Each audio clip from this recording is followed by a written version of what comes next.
J'étais considérée comme une pute parce que c'était l'été, j'avais 12 ans et j'avais envie de porter une mini-jupe.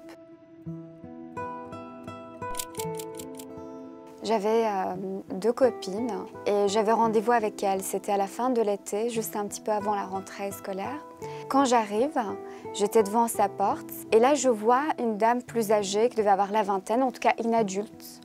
C'était la grande sœur de l'autre copine et quand elle passe, elle me regarde vraiment avec un regard très dur et très méchant. Et 2 minutes après, on l'entend crier avec une voix très dure « Il ne faut pas jouer avec elle ». J'étais considérée comme une pute parce que c'était l'été, j'avais 12 ans et j'avais envie de porter une mini-jupe. J'étais un peu la fille qui était toujours en mini-jupe parce que ça me faisait plaisir. Mais là, c'était la première fois que ça venait directement d'un adulte qui donnait l'ordre à sa petite sœur et qui mettait à l'écart une petite fille. Elle n'avait même pas de compassion. Pour moi, c'est violent. Et à cet âge-là, j'étais assez révoltée. Je n'ai jamais baissé les bras malgré les insultes que je recevais, malgré que je n'avais pas beaucoup d'amis, malgré que ça m'arrivait souvent d'être mise à l'écart. Et beaucoup d'adolescentes subissent ça, être la pute du quartier. Les conséquences, c'est qu'on se referme sur nous-mêmes, qu'on passe beaucoup de temps seul.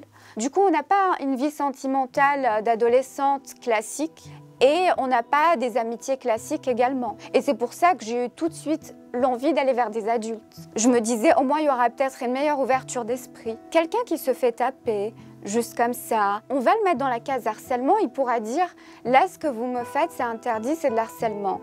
Mais une fille de mauvaise réputation, on peut se déchaîner sur elle. Et même la loi, même notre société n'a pas dénoncé ce problème. On a normalisé le fait de s'acharner à ces filles-là. C'est permis et finalement, c'est la dernière discrimination qui est encore autorisée.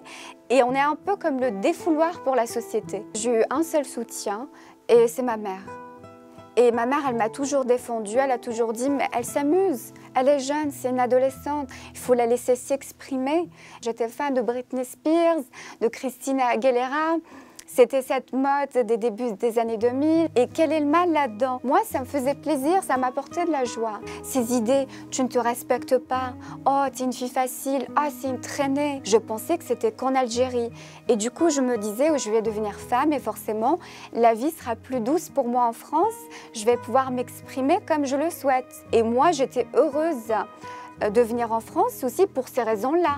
Alors non, ma mini-jupe, je ne vais pas l'enlever et je vais m'amuser. Et on doit continuer à être des filles de mauvaise réputation parce que c'est notre liberté finalement.